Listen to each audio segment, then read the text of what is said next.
Alors les cartes à jouer sont arrivées en Europe dans les années 1360, à partir des années 1360, et ensuite très très rapidement, peut-être en l'espace d'une vingtaine d'années, se sont répandues dans toute l'Europe.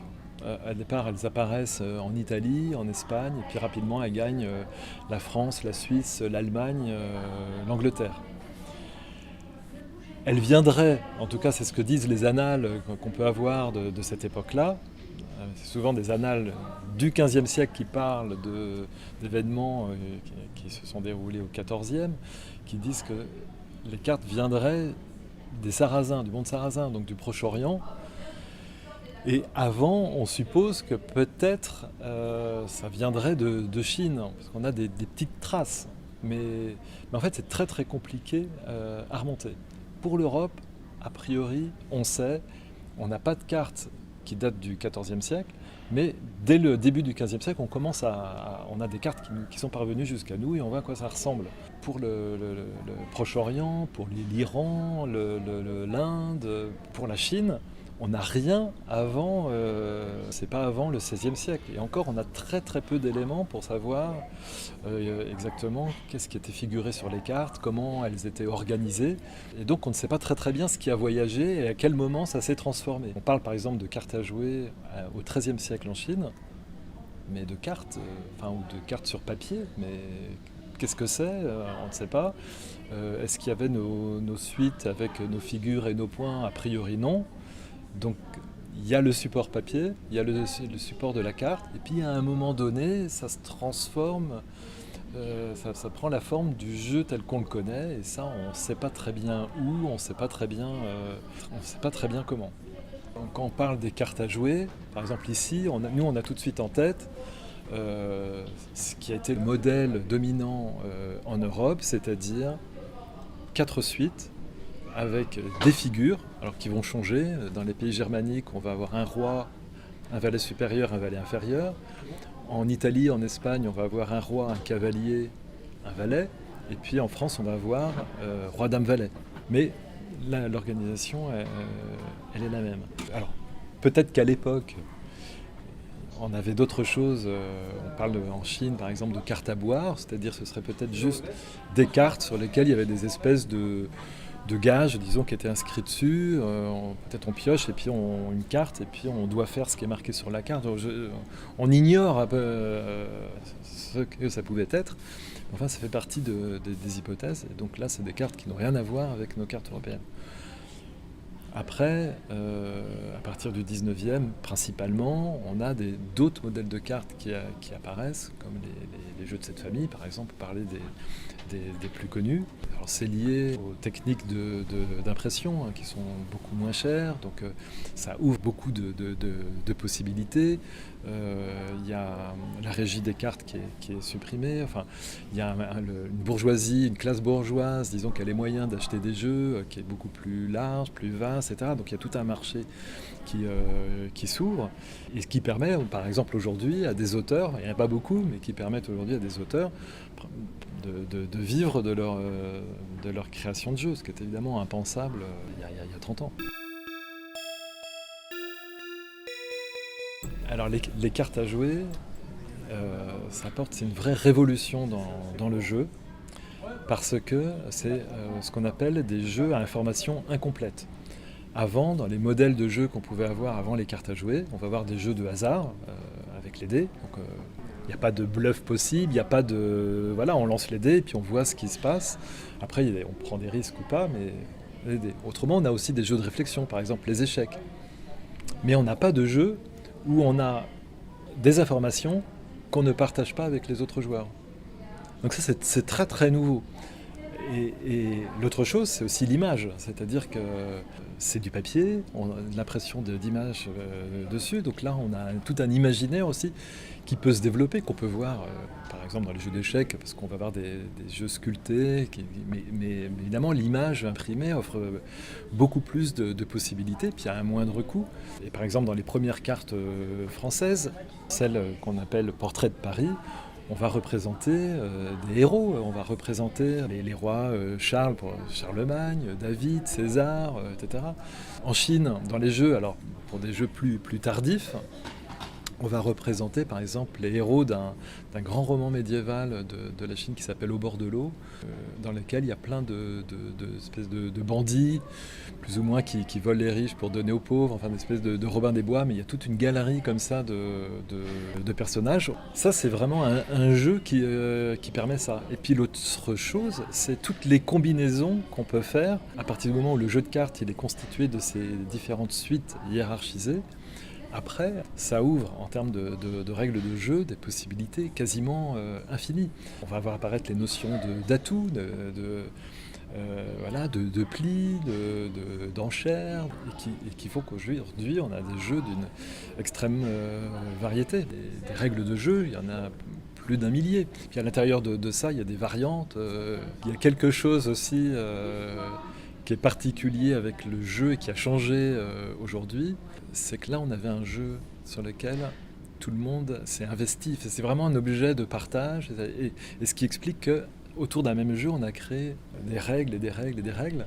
Ce que je trouve assez génial dans ces cartes entre guillemets conventionnelles, c'est que vous avez votre paquet, vous pouvez jouer à des jeux finlandais, suisses, italiens, même chinois, indiens. Et partout, vous montrez ces cartes et ça va parler parce que cette structure du jeu, on va la reconnaître au-delà des différences d'images.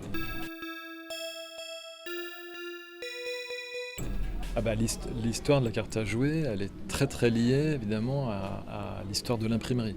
Même si on a des cartes qui sont peintes à la main. Par exemple, en Inde, on a une tradition de production de cartes à jouer peintes à la main qu'on appelle Ganjifa, à la fois des cartes luxueuses, mais aussi des cartes vraiment faites pour un usage beaucoup plus populaire, disons.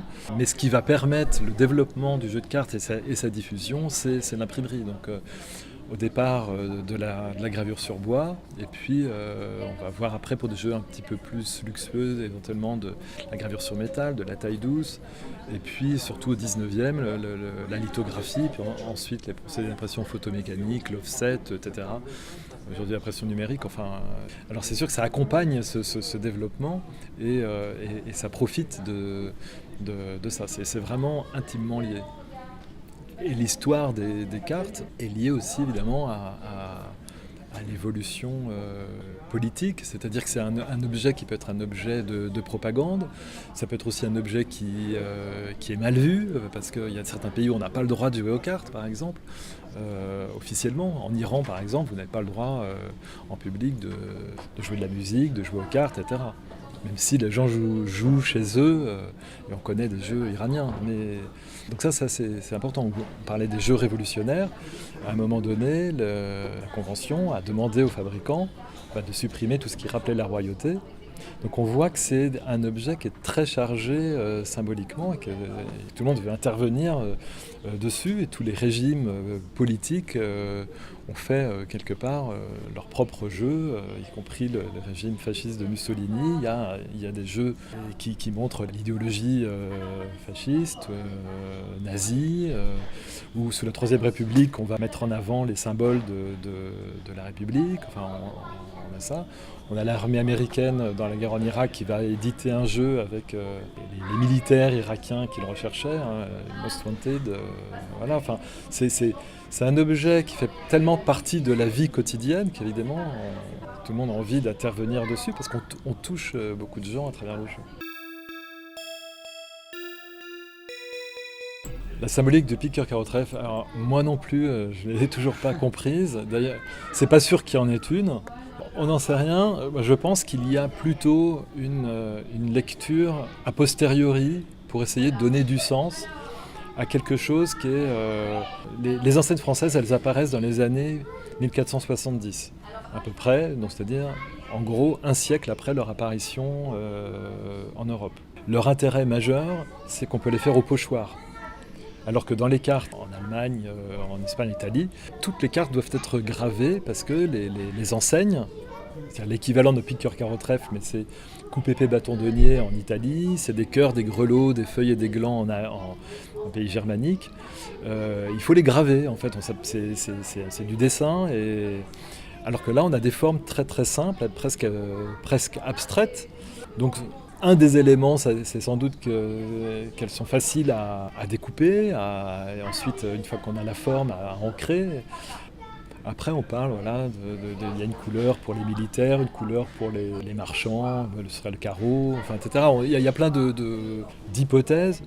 Je suis pas sûr en tout cas, que c'était réellement pour les premiers quartiers qui ont utilisé ces enseignes-là, que ce soit vraiment clairement défini comme ça. Et d'ailleurs, on voit aussi dans le choix des figures pour les cartes parisiennes, où on a Charles, Alexandre, César, David, et puis les valets, etc. C'est pris dans un roman médiéval qui s'appelle le roman du Pan, et où on a ce qu'on appelle la galerie des 9 preux. Donc, mais c'est donc 9 héros, donc on retrouve un certain nombre, mais pas tous. C'est-à-dire que dans ces cartes-là, on n'a pas pris tous les 9 preux, et par contre on a rajouté d'autres personnages qui ne sont pas dans la galerie des 9 preux. C'est juste pour dire qu'on a du mal à saisir cohérence forte, disons, dans le choix des figures et la signification des enseignes. C'est sans doute, pour moi, c'est un petit peu l'issue d'opportunités, de bricolage, et petit à petit, ça s'est constitué. Après, effectivement, on a envie de donner du sens, de raconter des histoires. C'est ce qui va se passer avec la cartomancie, par exemple, où on investit comme ça les images, où on leur donne du sens. Maintenant, c'est pas certain que toutes ces significations-là, maintenant qu'on prête aux cartes, elles étaient là au moment de leur création.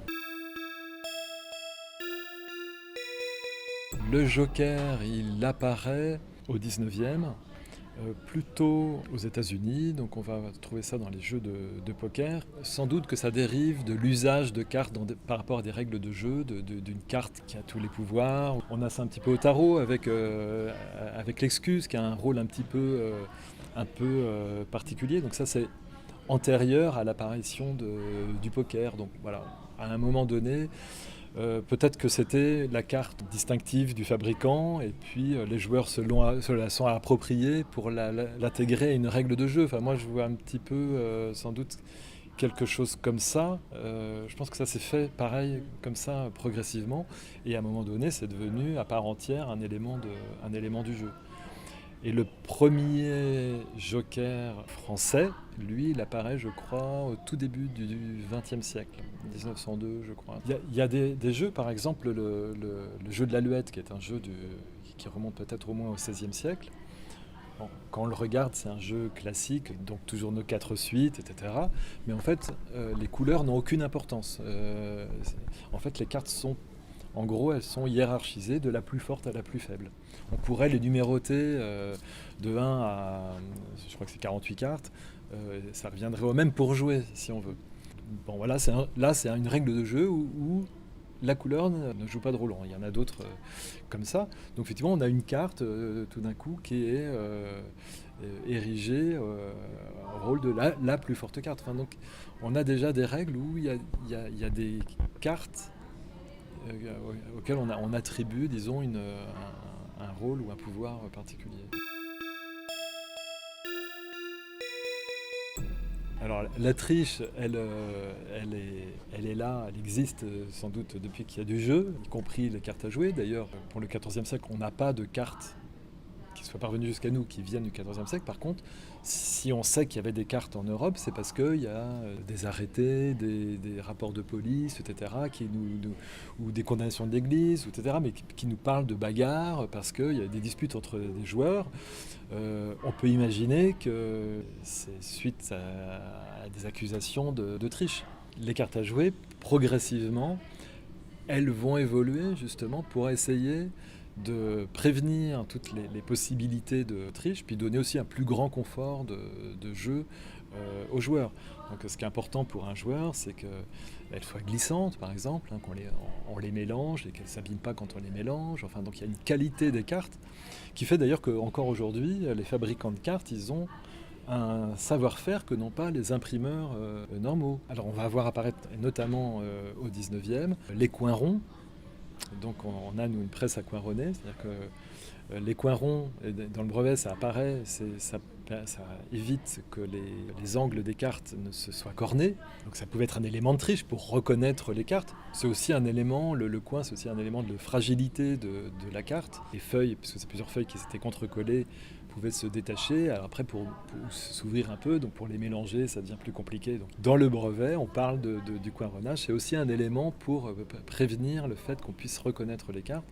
Le fait de mettre des petits index aussi dans les coins, de mettre un petit R pour le roi, un petit D, etc. Ça va permettre d'éviter d'ouvrir en grand son jeu pour savoir quelles sont les figures que j'ai dans mon jeu.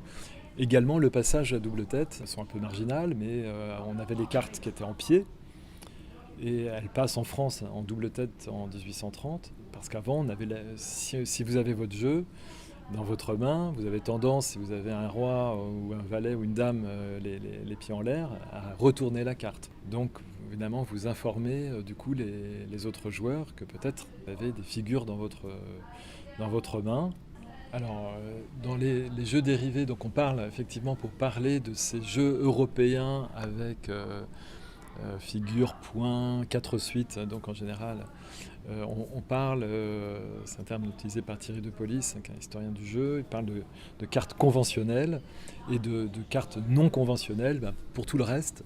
Et ce reste, alors on a des jeux comme le jeu de 7 amis par exemple, qui apparaît au 19e, mais ça va surtout exploser au 20e siècle et probablement surtout après la Seconde Guerre mondiale.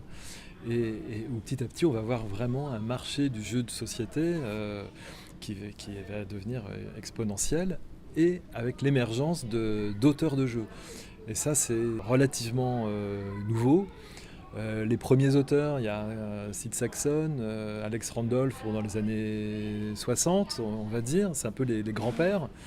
Dans les auteurs français, on va avoir, à partir des fins des années 70, peut-être, on a Max Erchambault, Philippe Despalières, donc, qui fera Les Loups-garous de Tiercelieu, donc, qui est bien connu, mais qui a fait bien d'autres jeux avant. Bruno Feduti, Dominique Erhardt, Sylvie Barque. Et puis aujourd'hui, il y a encore d'autres auteurs, mais ça, c'est un petit peu quelque part les pionniers. Pour la France, il y en a beaucoup d'autres, et peut-être avant, notamment en Allemagne.